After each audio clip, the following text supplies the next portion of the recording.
12 anyos nga lalaki nga nagpalit og barbecue, patay human matumbahi sa poste sa kuryente.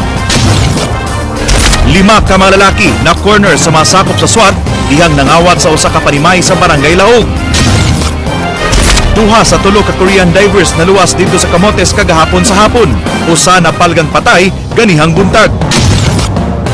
Katig umakarga, mo'y nakitang hinungdan kung nganong natigyaog ang MV Kim Nirvana B, kinisubay sa nagpadayong investigasyon. Laing bagyo, nakasud na sa Philippine Area of Responsibility.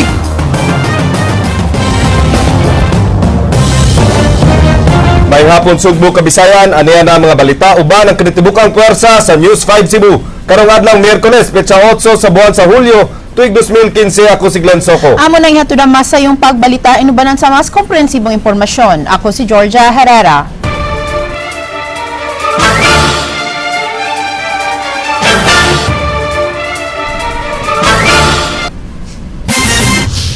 Georgia, lain na sang bagyo, no? Nigawas na sa Philippine Area of Responsibility ang bagyong Egay. Apan nisulod sa ang bagyong Falcon kagabi.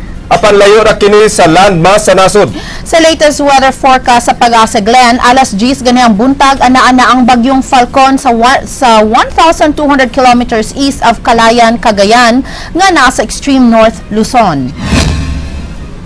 Gipaabot nga kusog-kusog ang hangin niini nga dunay gikusgon nga 130 kilometers per hour ug dunay gikusgon ang unos nga 160 kilometers per hour ug 20 kilometers ang movement niini per hour. Di na hinuon angay mabalaka ang publiko kay mugawas na karong Biyernes sa PAR ang bagyong Falcon, hinungdan nga makasinati na og init karong weekend. Move out on this Philippine Area of Responsibility. So, ang expectation na do, what we expected here in the Visayas, na doon natin kusog-kusog ya pong hanging habagat, inguman baloro na itong kadagatan, o inguman doon lang sa tipang ulan, pero ipaabot na to by Friday, o na weekend, maayo na itong panahon.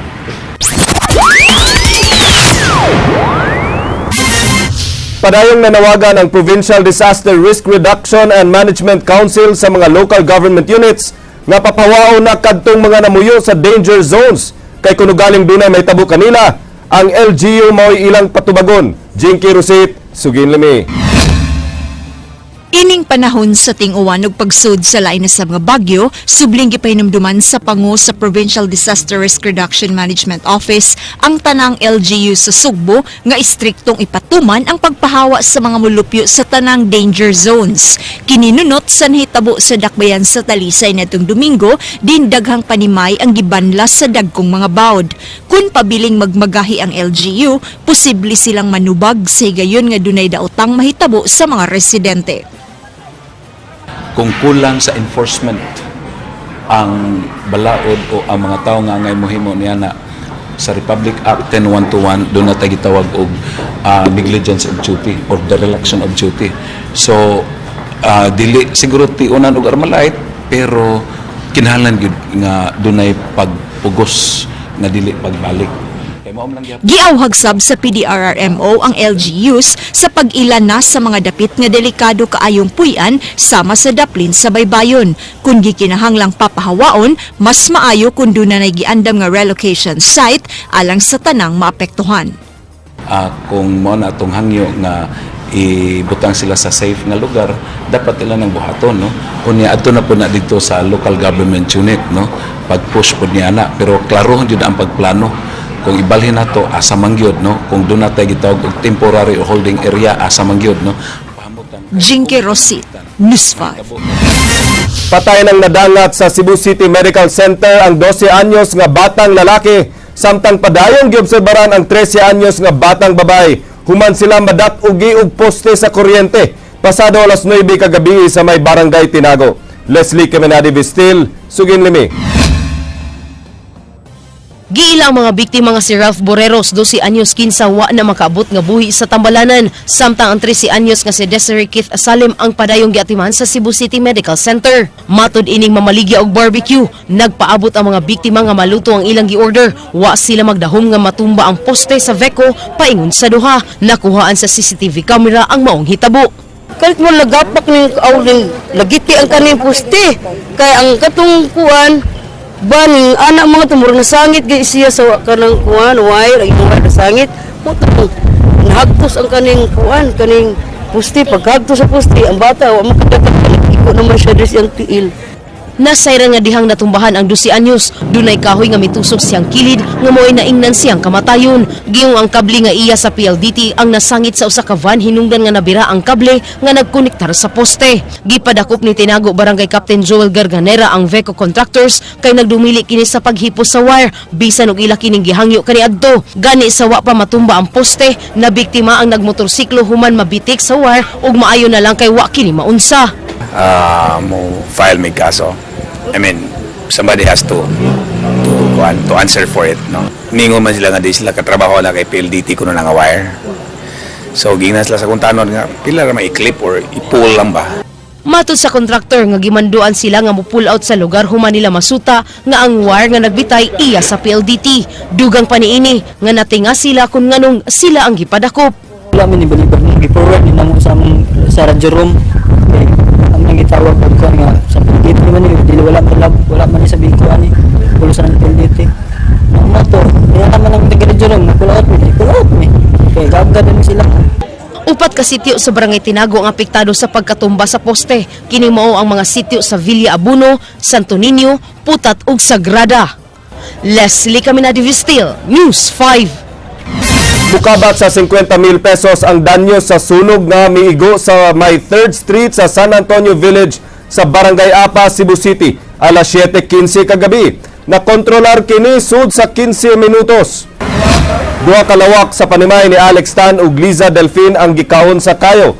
Suma ni Helen ang katabang ni Delfin nga ila na lang na timawan nga dunay nasunog ug ilang nakita nga nagkayo na ang lawak. Dali nilang gipatay ang kayo gamit ang binalding tubig apan nagkaanam na og dako ang kayo hinungdan nga dali silang nanawagan og bumbero. Matud ni Cebu City Fire Investigator FO3 Orlando Iban, short circuit mo'y hinungdan sa sunog. Gumikan kay iyang nakita nga dunay daghang mga appliances ang maong panimay. Tanaw naman to sa kuwan, magdagan ko i-discussion sa solo. Kaya kung kita, ang kito yung main line sa ilang circuit breaker. Buhay na butok. Gipahibaw sa Department of Health nga sukad ni atong miaging semana hangtod Lunes, duha na ang nagpa-test alang sa Middle East Respiratory Syndrome Coronavirus kon MERS-CoV sa Vicente Soto Memorial Medical Center human nakasinati sa sintomas sa mong sakit sama sa flu. Apan walay angay kabalakan kay nagnegatibo sa MERS-CoV ang duha. Usa niini mo ang usa ka Korean national samtang usa ang taga Cebu nga gikan sa laing nasod. Matud sa DOH, MERS-CoV free gihapon ang Central Visayas sa pagkakaroon ug wa pay nagpa-quarantine sa VSMMC. Apan bisan pa man niini, on heightened alert gihapon ang DOH sa pag-monitor sa mong sakit. Hilabi na nga mikumpirmar ang DOH Central Office sa ikaduhang sumpirmadong kaso sa MERS-CoV sa kauluhan.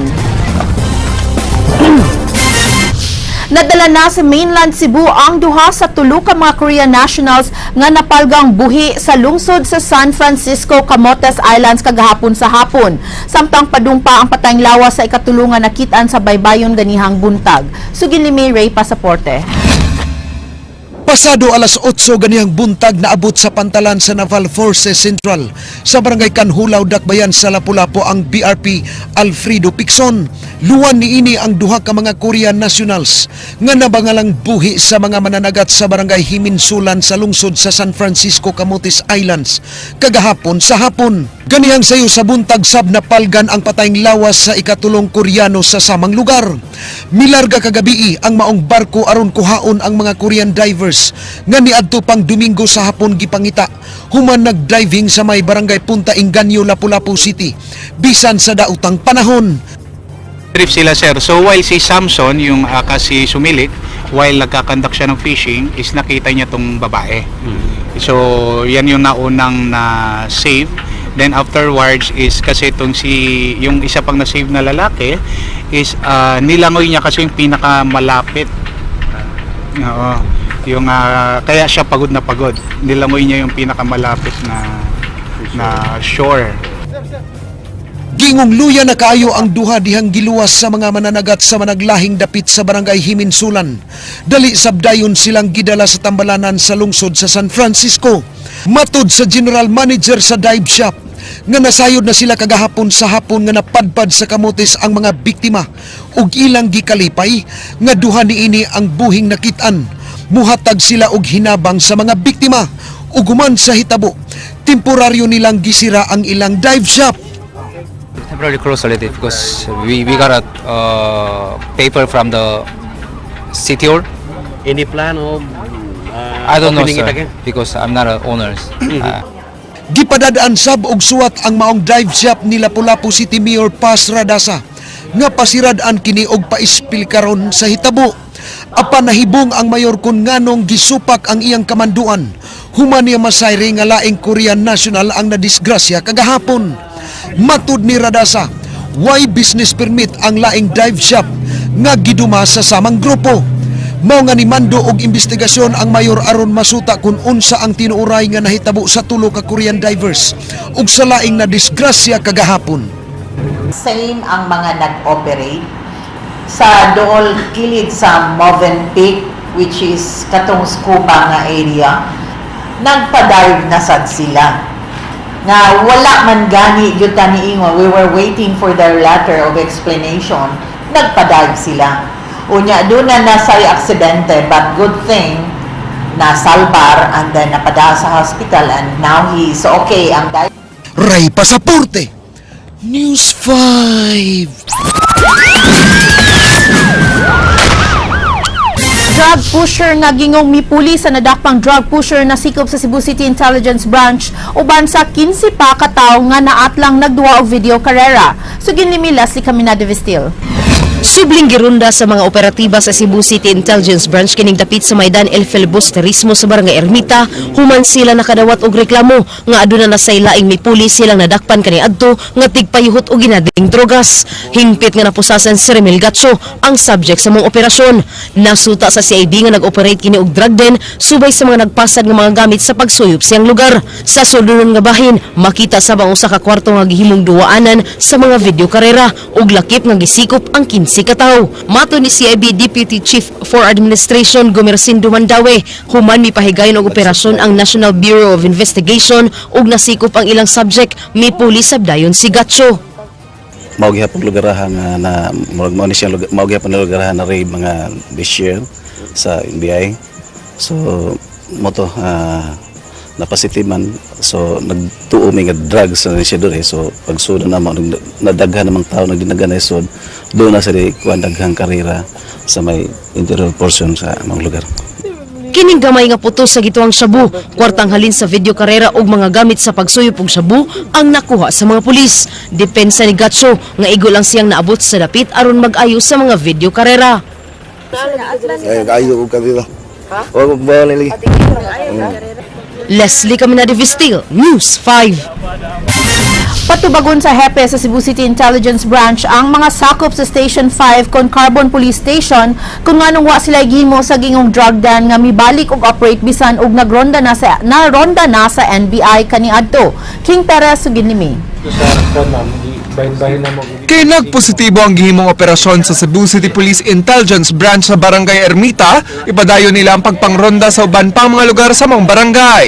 Nasayran nga ang gironda sa CIB kagabi, mausabang lugar nga gironda sa NBI 7 kaniadto. Gitumbok sa hepe sa CIB nga problema ang maong lugar. Ilabi na nga mibalik na ang tingklase, di ang ilang market mao mga estudyante. Ikaduhang problema, mga sama og nagpakahilumbra ang komunidad ug ang barangay officials ni ini. And of course, sa mga barangay officials, sige na mo nagbalik-balik because that's a basic rule lang kinahanglan magtinabangay ta. Even sa kadagkua sa law enforcement, no agencies, respective agencies, di gyapon na mo succeed. Patubagon sad ni Santander ang Carbon Police Station kay ubos sa lang area of responsibility ang lugar ug wa gyud sila makahimo og operasyon sa maong dapit. Hinuon tagano higayon ni Santander nga mapasabot sa maong police station kung nganong wa sila aksyon sa maong illegal nga kalihukan sa lugar. Usa lang ang Carbon Police Station sa 11 ka mga police station sa Dakbayan sa Sugbo nga gi-evaluate karon sa Cebu City Police Office tungod sa nagkahinay nga mga operasyon batok sa ilegal nga drogas. Siguro at one point we are siguro no giving them some explanation no sa diyang dapita, although in fairness naman sa ila is their naman po sa when it comes to illegal drug operation ang kanalang po diyang dapita sasaktoy mo king no nga anong ingana na may tay dako diyang dapita, so siguro we will be hearing their side no. King Perez, News 5. Wa makasibat ang 5 ka mga lalaki nga nangawat sa panimay sa usa ka negosyante sud sa subdivision sa Barangay Lahug, Dakbayan sa Sugbo. Sugin ni Leslie Caminadi Vistil. Number 9. Milanat og usa ka oras ang ginukuray og pagpangita ining 5 ka mga lalaki nga gito ang sakop sa robbery group nga misud sa panimay sa pamilyang Pagador nga ana mahimutang sa usa ka subdivision sa Barangay Lahug. Ang mga dinakpan nailhan nga silang Alan Gonzaga nga taga Barangay Basak San Nicolas ug silang Jeronimo Moreno, Junel Legarda, Jorix Pajardo ug Ruperto Corneja nga puros taga Iloilo.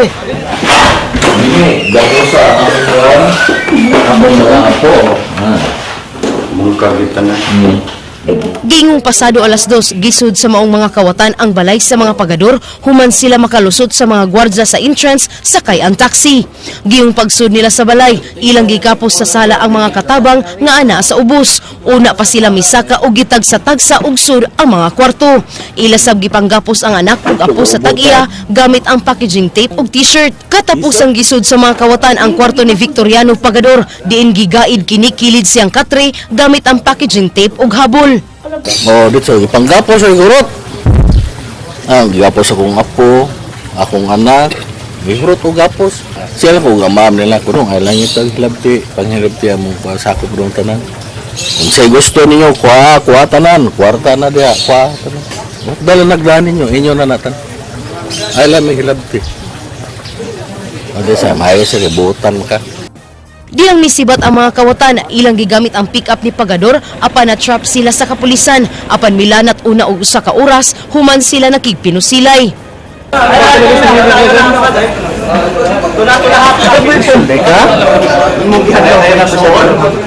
Nasayran nga niadtong Domingo naabot ang mga kawatan ug ila unang gisurvey ang panimay sa pamilyang Pagador. Una nang nakadawat og reklamo si Pagador siyang sinaligan nga dunay nagsunod-sunod siyang asawa. Lakas lang doon ito ba niya? May taxi, ako naman ito. May idea, pero anong dili man nga kanang nako, di katakko, di nga kanang kon. Ito ni balibad yung kabuka, maluli sila. Hindi, gambol na lang to. Yung tabang na yun. Mahirap lang kayo. Wa ko magtuo nga dirito ang tulis. Ang tulison ako ang asawa. Diri man noon.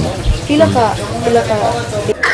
Na-recover sa kapulisan kini mga armas sa mga dinakpan. Matud sa biktima nga dako ang posibilidad nga dunay kalambigitan sa negosyo ang maong hitabo apan magpaabot lang usa siya sa investigasyon nga ipahigayon sa kapulisan. So far, naamag yun na sa negosyo ko ng mga kompetensya, no? Pero di na ito nakalikyan, pero dili ko mo duda kay, yan lang, magduda kay, puro na may nangyanabi. Amot lang, may bawan na po. Okay. Leslie Caminadi Vistil, News 5. Subay sa maong balita, desididong pasakaan og kaso sa pamilyang Pagador ang nangawat sa ilang panimay ganihang kadlawon. Samtang ang kapulisan doon na nailid kung unsay motibo kung nganong gikawatan ang mga Pagador. King Perez, Suginlimi. Tataw ang naangkong bunog ug mga samad ining 5 ka mga kawatan dihang nadakpan sa mga sakop sa kapulisan ganihang kadlawon sa Gemsville Subdivision sa Barangay Lahug. Giimbestigar sila sa Cebu City Theft and Robbery Section ug pasakaan na sila kasong pagpangawat. Butyag sa upat ka mga taga Iloilo, mipasabot nga nanganhi sila sa Sugbo kay nagtuo nga hatagan sila og tarong nga trabaho. Samtang ang taga Cebu, gingong gipagayad silang leader nga wa nila nganli. Nasayran nga mga dinakpan mga ex-convict sa kasong murder, homicide ug robbery. Diyan lang ginapos, hindi man yung ano yan, ginalaw. Hindi man pinalo yan. Wala. Ginapos nyo pero di nyo sinaktan. Walang sinaktan dyan. Ako ato sir, silbilayan dyan ko ato, gamit ko lang pa, exit nila ba kay ang gamit ko nga katong exit ka, katong sa kuan, katong sa iklima. So, wala mo sa kauban nga sito sa dani ni gawas na diray sa kanang highway. Kay pukom sa taga Iloilo, so ako lang gamit. Kikustodiya sa SWAT ang mga armas ug mga gamit sa pagtulis sa mga dinakpan. Ingon man ang mga butang nga gipangawat nila sama sa mga relo, laptop, mobile devices, camera, mga alahas ug kining usa ka dakong vault sa alahas. Matod sa biktimang negosyante, kinsa midangop sa Camp Sotero Kabahog nga kun nagmalampuso ng mga tulisan, nadaon ta nilang 260,000 pesos nga cash gawa sa mga butang. Butyag ni Victoriano Pagador nga gawa siyang anak og mga katabang nga gipanggapos, nalaki pang iyang apo ug mga classmates ni ini nga nangandam silang thesis. Ay, wala man dyan ko ingon nga ipanglimutan ba. So, ako lang silang giyangyo nga, okay lang, dadala rin yung sa inyong gusto. Actually sila traumatized pa yun. Traumatized pa until now. In fact, this morning magkonta to sila, mag-report sila ng thesis. That's why Subay sa inisyal nga investigasyon, posibleng kailaran ni Pagador ang nagplano sa pagpangawat ug igo lang sa pag-execute ang mga dinakpan. Di pa sab maila sa kapulisan kung unsa nga robbery group ang maong mga dinakpan. Apan tataw nga organisado ang maong grupo. Continuing ang atong follow-up karon, no? And then sa ilaha pong mga involvements. Kanang ilahang hatag na mo nga statement nga magkontakay lang sila. Most likely, kani organized nga grupo, no? Gitanaw sab sa biktima og kapulisan ang liability sa subdivision kung nganong dali nakasud ang mga kawatan nga nagsakay og taxi. Mayan na taganin na, ipuso na sila kay probably lumanas katiling ba na? King Perez, News 5.